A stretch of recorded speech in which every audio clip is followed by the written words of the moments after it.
Hello and welcome to UAARG's Flight Readiness Review video. My name is Kabir Nat Carney and I'm a fifth-year engineering physics student at the University of Alberta in Edmonton, Canada. I am one of the project managers of the UAARG team, the University of Alberta Aerial Robotics Group. I've been involved with UAARG for a year and a half now, and I've been involved with UAVs for the past 2 years. At the AUVSI competition this 2019 June, I will be helping with image processing as well as troubleshooting. First, I'd like to introduce you to the rest of our team. My name is Andrew Markland. I have finished 3 years of my electrical engineering program here at the University of Alberta. I have been a member of UAARG, the Aerial Robotics Group, since 2018, so this is going to be my first year of competition. I am a member of the Systems Integration team, and that means on the flight line in June, I will be checking over and troubleshooting the systems relating to our unmanned ground vehicle. My name is Bill.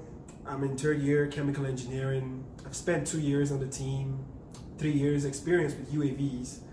My role on the team is airframe lead, and in the competition I make sure that the plane gets up in the sky, one catapult at a time. I'm Bowden. I'm in my 4th year of engineering physics. I've been working with UAARG for 2 years, and that's the experience with UAVs I have. I am currently the systems engineering team lead, and during competition I'll be making sure the electronics remain operational. My name is Brian Henriksen. I'm a 5th year urban and regional planning student in the Faculty of Arts. I've been with UAARG for around 5 years now and had 5 years of experience with UAVs. My role on the team is usually pilot, safety, and administration. For competition, I'll be the safety pilot and team captain. My name is Dan Nguyen. I'm a 5th year mechanical engineering student here at the University of Alberta. I've been with UAARG for 5 years now, and that's also how long I've been working with UAVs. My position in the club is the autopilot lead, and I'll also be performing that duty at the flight line, as well as being the ground control station operator. My name is Sinead and I'm in my 3rd year of mechanical engineering. I've spent 2 years with UAARG and have 2 years of experience with UAVs. This year I have primarily been working with the autopilot system and the electronic system. At the competition, I will be managing the autopilot software and ensuring the interop connection. Hi, my name is Lion Sandoval, and I'm in my 2nd year of computer engineering. I've been with the team for 2 years now, and that's the extent of my experience with UAVs as well. On the team, I am the imaging co-lead, and at the flight line, I will be operating and managing our imaging systems. My name is Hui. I'm in 3rd year chemical engineering. I've been with the team for 2 years and have 2 years UAV experience. For the competition, I'll be help setting up the catapult and the airframe. Hi, my name is Zuhair Anzum. I have currently finished my 1st year engineering program. I have been in the UAARG club for almost 4 months now, and I've had 4 months of experience with the UAV technologies. My role with the team is a pilot in training, and in the competition I'll be helping the pilot with the catapult launching. So for this year's competition, we have the Skywalker X8 fixed wing UAV made out of an EPO foam. Has a wingspan of 84 inches and is powered by a 650 kilovolt brushless electric motor. The elevator and the aileron are combined into 2 control surfaces on the wing, otherwise known as an elevon. And finally, we have our brightly colored wingtips to be able to identify orientation. In order to launch the UAV, this is the catapult custom built by UAARG. It is primarily made out of aluminum. The UAV slots into these 2 clamps here. The bungee is then tied down further in the field, and the combination of the force of the catapult and the propellers, the UAV is able to safely take off. In order to allow for easy transportation, the catapult is able to be separated here into 2 separate pieces.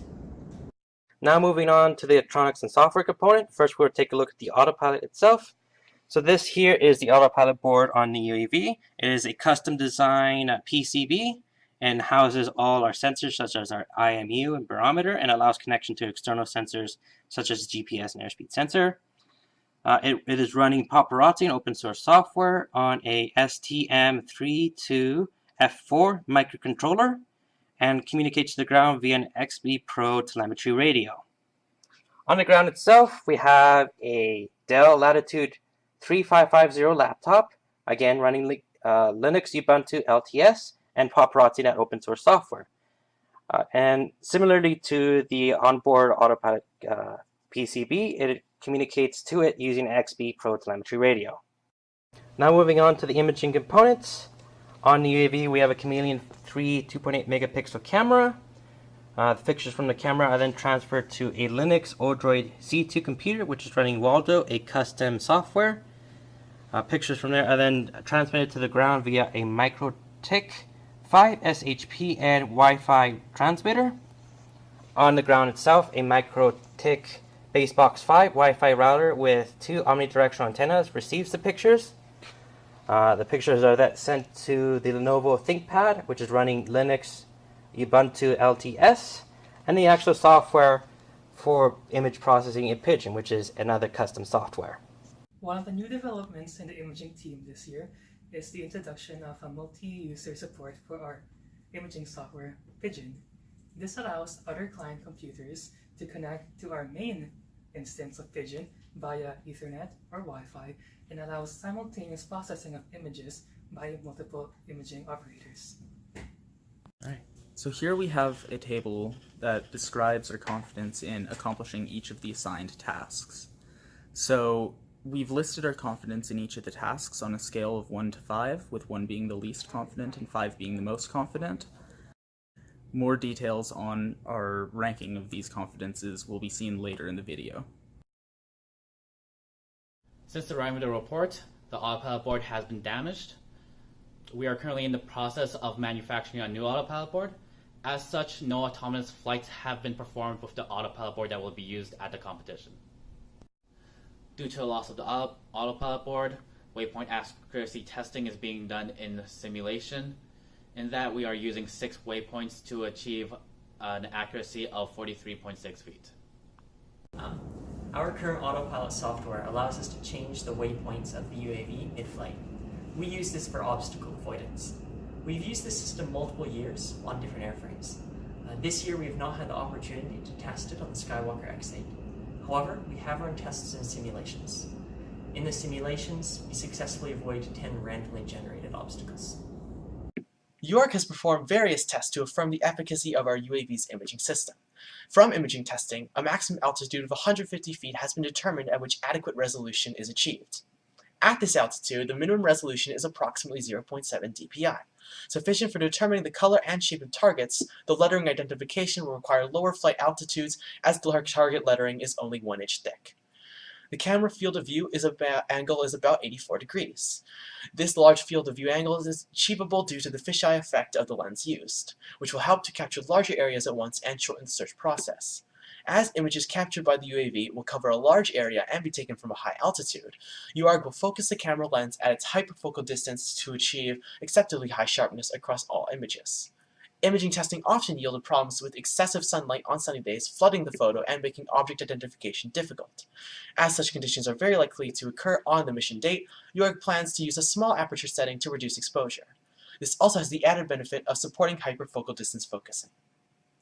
Rabbit is UAARG's custom-made classification software that uses the OpenCV library for image processing, and it currently has the capability of detecting markers in images.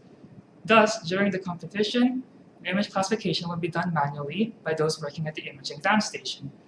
Due to the destruction of our autopilot board, UAARG was unable to perform localization testing on images obtained using the planned airframe and systems configuration. The structure of the airdrop mechanism has been designed to be able to handle the weight of the payload. This is shown here, where is holding up a 2-liter ball of Sprite, which is over 4 pounds of weight. Unfortunately, UAARG critically damaged our autopilot board in early May. We are in the process of reconstructing the autopilot board. However, due to inclement weather conditions in October and May, UAARG did not have the opportunity to complete a full mission test. We estimate our mission score based on the combination of data obtained from flight testing before the damage and testing in flight simulations.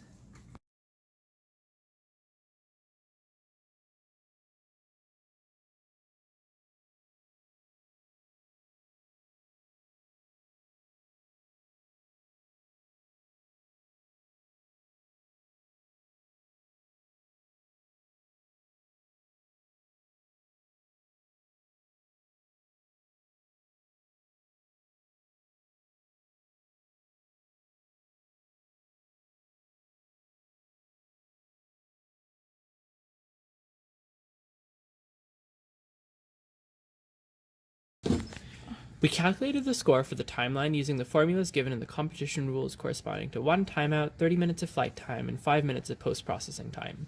UAARG estimated the flight times from computer simulations of flight times from previous year's competitions. UAARG is accounting for 1 timeout due to inexperience with the current system's configuration. We are expecting to take manual control 3 times. With the 10% deduction specified in the rules, we are anticipating an autonomous flight score of 70%. Using the mean waypoint approach distance of 43.6 feet obtained in simulation, we calculated a score of 56.4% for waypoint accuracy. This gives us a total of 13.24% out of 20% for autonomous flight. For stationary obstacle avoidance, we obtained an accuracy rate of 10 out of 10 in simulation.